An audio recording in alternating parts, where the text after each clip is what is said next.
All right, so I'm going to tell you about some research that we've been doing at JPL, and my co-authors on this are Ed Gamble, who's sitting over there, and Kim Gostelow. So the motivation for the work is that C is a venerable language, but it's still a dominant language in flight software. So there are some pros and cons to that. So the pros include it's familiar, it's relatively simple, it has low overhead, so you can write very efficient code in it. And it's also close to the machine, so that makes it easy to reason about resource use, things like speed, execution speed, memory, power. All good things for writing flight software. But some of the cons are that, first of all, it's a fairly low-level language, so it's lacking some basic abstractions like sending a message, encapsulating a module, things like that, that you would really want in flight software code, so you have to construct those abstractions yourself. It also often requires unsafe low-level code like pointers, not really properly handling even the array abstraction and so forth. And also verification and validation of C code can be very expensive. So as an example, this is a diagram showing what happened for the Mars Science Laboratory MSL flight software coverage using the spin model checker. So each of the boxes there represents a module of MSL code, and the green ones are the ones that were tested and passed, the red ones are the ones that were tested and didn't pass, and the blank ones were not tested at all. So as you can see, there's room for improvement here. Okay, so if we didn't want to write in C, then what are some of the other options that we could use? Well, we could use C++. So that's good because now we have classes and templates, so we definitely have some more abstraction, and we can also get pretty good performance out of C++. But on the other hand, C++ is a very, very complicated language to the point of being kind of, I would say, a frightening language to program in, especially for flight software. It still has all the pointers and all the low-level stuff that make it hard to verify. And often, depending on what you're doing with your C++, you might have to rewrite a bunch of stuff because you can link C++ against C, but you can't link C against C++. So that could constrain you. Another option would be to move to something like Scala or Python or Java, which has more high-level abstractions, and some of these newer languages have nice extensible syntax, and you can make embedded DSLs, and it's really nice. But it may not be feasible in an embedded low-power environment like flight. And it's also, again, unless you do everything with values, if you're doing anything with mutable memory state, it's can be very hard to verify, and again, you would have to rewrite your software to use it. Okay, so we are looking at a different solution, which is a language called Spot. So it's a new language for flight software. So it's not totally new in the sense that much of it is actually based on C, because we really want to leverage all those benefits that I mentioned of using C for flight software. Basically, keep what C does well, which is a lot, but improve the things that it doesn't do so well. And another benefit we get is that we can interoperate with existing C code in both directions. So we have a simple translation to C, so we can link against C code in both directions. So some key features of the language, which I will describe, are key abstractions for flight software, including modules and messages, improved memory management and precise accounting of mutable memory state, annotations for automatic generation of testing and verification code, improved arrays, no pointer arithmetic, and a value type system which helps with auto-parallelization. Okay, so in the rest of the talk, I will briefly describe these language features. Then I'll talk about some of the benefits that we expect to get out of using Spot. And then I'll talk about our current implementation status, where we are, and then future plans. Okay, so first, modules and messages. So this should look somewhat familiar if you're familiar with flight code. So the idea is to just capture some of these ideas of modules and messages directly in the language. So we have a module. In this case, I have an example module, which is a simple counter. There are some annotations for priority and things like that, which I'll just kind of gloss over for now. But the important thing I wanted to call out is that modules have state. So in this sense, in this case, the state is an integer variable called count, which is initially 0. And then we can have some messages which operate on the state. So I've got an increment message, which is going to increment the count, and a read message, which is going to read the count and return the value. Okay, then over at the bottom, I can have some client code, and I can do things with it. I can create a counter, and then I can send an increment message to the counter, which will bump the count. and then I can send a read message, and then I can receive the value in the variable count, and then I can print the value out. And so this is actually a blocking receive, which is conceptually very simple, but may not be as concurrent as you want. If you want more concurrency, you can use a non-blocking receive, or you can even use an explicit callback. Okay, for memory management, so what we do in Spot is we have three kinds of memory. So we have stack variables, which are basically just the same as C stack variables. Then we have a notion of message local variables. So these are variables that come into creation when a message, at some point during the lifetime of a message, they come into creation, but they don't persist across messages. So when the message ends, then all that memory can be reclaimed. And then the third kind is the state variables, which represents persistent spacecraft state. Those variables must be declared explicitly with the keyword state inside a module definition, as I showed in the previous slide. And they're going to be associated with a module instance. So when you create one of these module instances, then you get all of its state variables. And those variables are going to persist across all messages received by M. And importantly, there are no global variables in Spot. So you cannot just declare some global memory just sitting out there. Everything has to be part of a module instance if it's persistent state. And we also have some important guarantees that are built into the type system with regard to memory partitioning. So there's two important ones. So one is that these module instances are encapsulated. So you're never going to have a pointer going from one module instance to another. That's important for safety, for reasoning. It's also important if you want to put this thing on a distributed system. So we're definitely targeting either shared memory or distributed systems. So different modules can go on different memory partitions. Also, within a module, you're never going to have a pointer going from state memory to non-state memory or vice versa. So state memory and non-state memory are partitioned.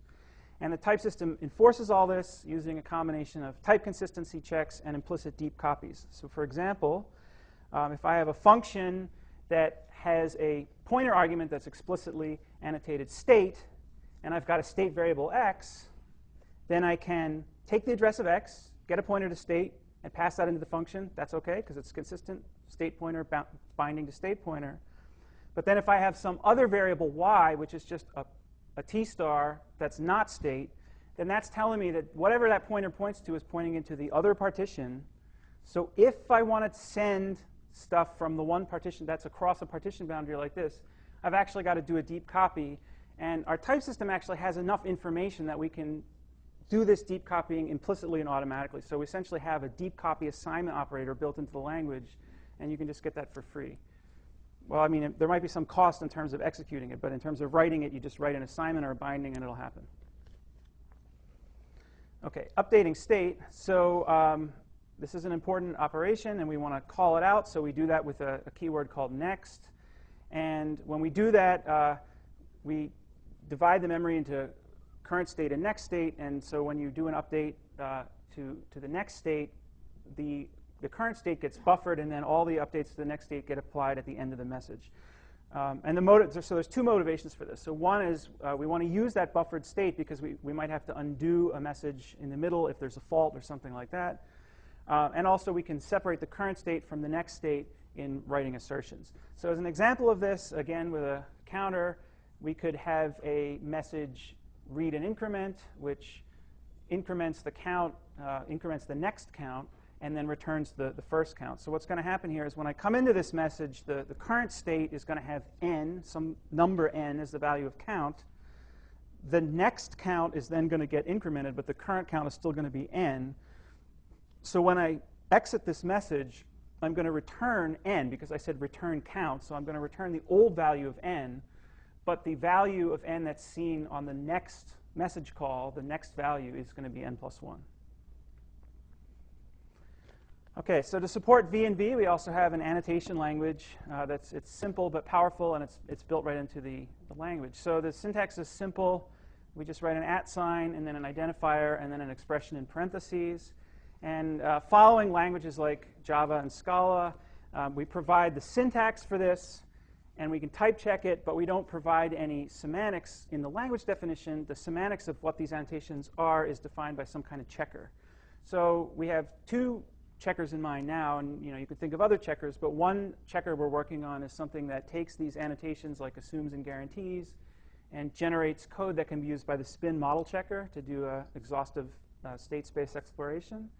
And then another checker we're working on is designed by contract style runtime check. So you can have annotations like assumes and guarantees, and those can translate into essentially a runtime assertion. So there would be some code that would actually assert things like assert count greater than or equal to 0, and if the message is called and the assertion fails, then it would throw an exception. Okay, so then our language has some other nice features built into it. So we've improved on arrays a little bit from C. I mean, that's just one area where the C language is weak. So in Spot, arrays store their length and are bounds checkable. So this is important for automatic deep copying, and it's also important just for making sure you're not running off the end of an array.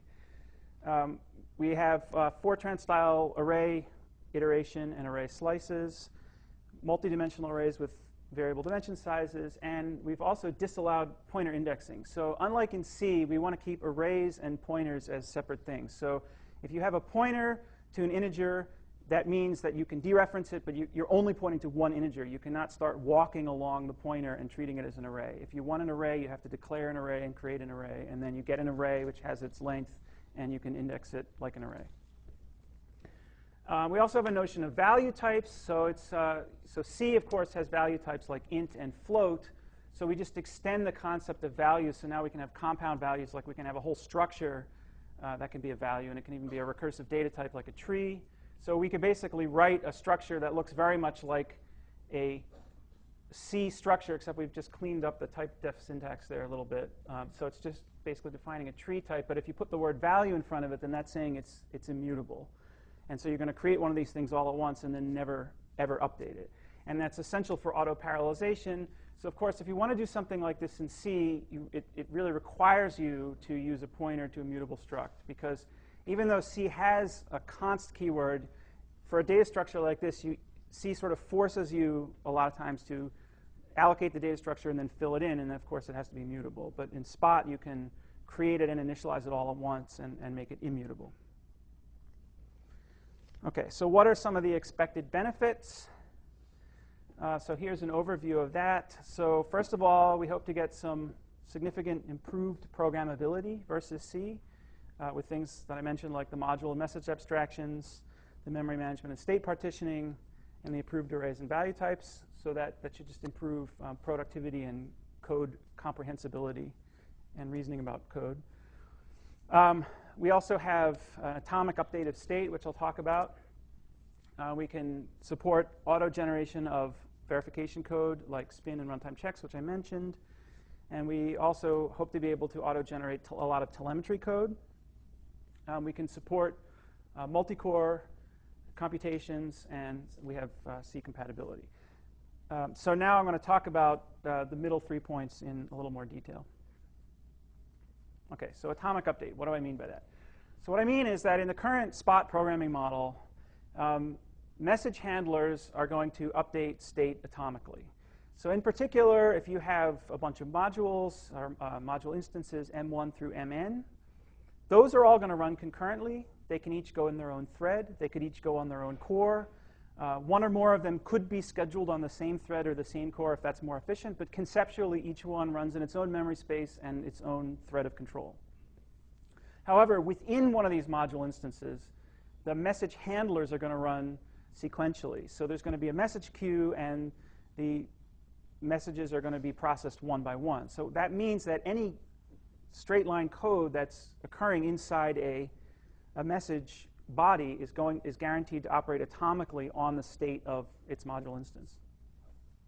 OK, what this means is that in many cases, we can safely abort and restart a message. So in particular, if we have a message M and it hasn't yet sent any messages M prime anywhere, then we know that all of the state that has been accessed by M is just basically the next state of M. And if we want to abort and restart, we could just throw away that next state, reinitialize it, and start over. Also, if M is sending a message M prime with return type void, then we can defer sending that message until all the rest of the computation is done. So we don't commit to sending any messages to anyone else until we know that our computation is going to commit. So we can't do this in all cases, right? So if there's a message that's sent and then it needs to return a value, we may not be able to do it. But in many cases, we can, and we believe that this is actually a big step towards a controlled software reset. So one of the motivations for this is to try to see if we can avoid the sledgehammer of system reboot, right? If something goes wrong and you don't know the state of the system, then you really have no choice but to just throw everything away and start the whole thing up again, which is not safe and very drastic. So we want to try to avoid that.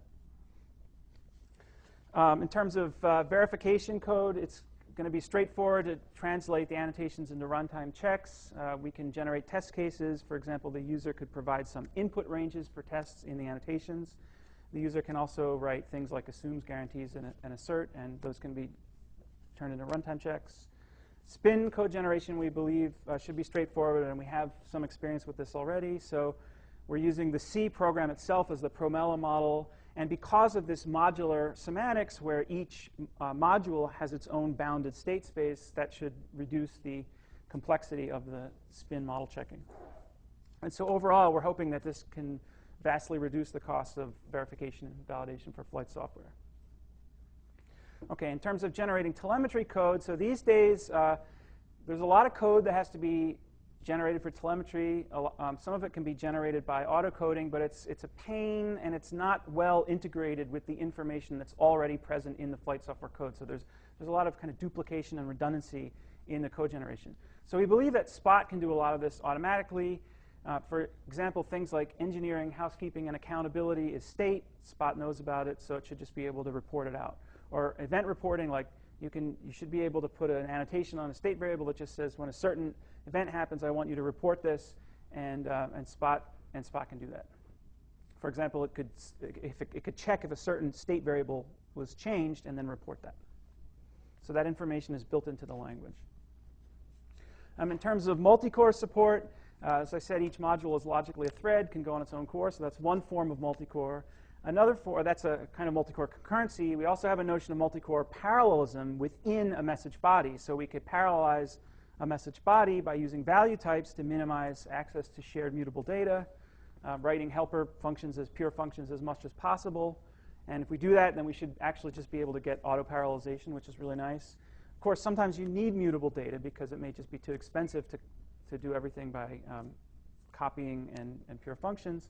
So, for example, you often need arrays. So, we believe that in a disciplined way, you can use arrays. You can, for example, you can encapsulate parallel data structures like arrays behind parallel APIs, and then do your Spot state updates at the top level only. So we currently do not support concurrent message handling, as I mentioned. That would complicate the programming model a little bit, and so to the extent that we would need that, that would be future work. OK, so now I'd like to talk a little bit about implementation status. So we've specified the language with a formal syntax and an informal semantics. We have currently an alpha version of a compiler implementation, which allows you to write in a mix of Spot, C, and Scheme. So it's kind of interesting.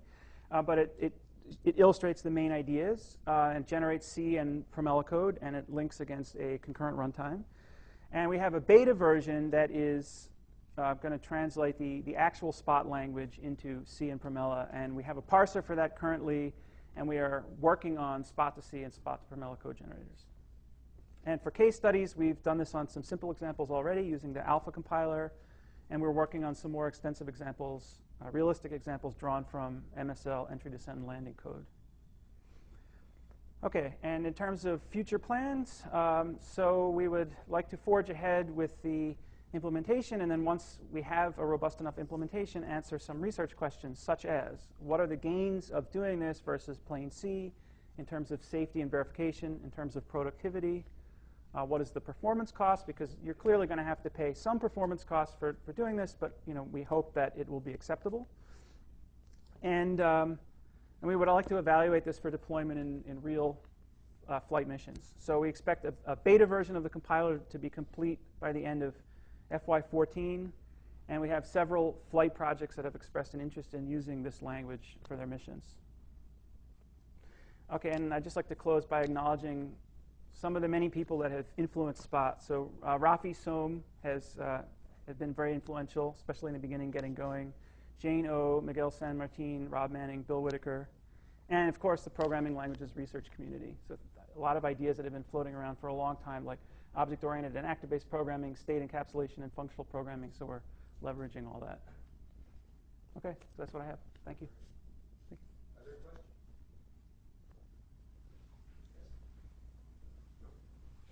Other questions? He has a question. Yeah. What was I thinking?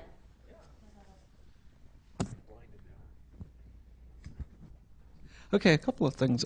You mentioned the alpha compiler, the beta compiler. Are these really compilers? Is your output some sort of object code, like an ELF format, or it's really translating it into C, and the C goes to the compiler proper? Well, I mean, it's a compiler that translates to C, right? So it's, I mean, it's a, I guess, yeah, it's a source to source. Well, it's, I mean, it's a spot. We actually have, eventually we'll have spot to C and spot to Promella. Right, kind of like in the first iterations of C++. Yeah. It was like preprocessor. Right. And also, was I picking up on it right that effectively the language encapsulates some sort of dynamic memory allocation and garbage collection? It does not have garbage collection, right? Oh. So we have in mind that we definitely have some capability for dynamic memory management, but it remains to be seen like how much of that can actually work, right? Because it raises some issues. But we definitely have the capability to do it, and what's nice is that we have the capability to do it without, we believe, without garbage collection, because reclaimed, yeah. Because we can because, for example, at the end of a message, because of our very strong typing guarantees, right? We know that any memory that was created in that message that doesn't have a little state annotation, it can go away safely. So it's actually similar to what's called region-based memory management, but we have basically a simple way to do region-based memory management, but we don't need any region annotations or anything like that. We just it's throwing it back into a pool and can be reused right at that point. Yeah. Any other questions? No? Well, thank you. Oh, okay, thank you. That was very good. Okay, our last talk is fully utilizing a high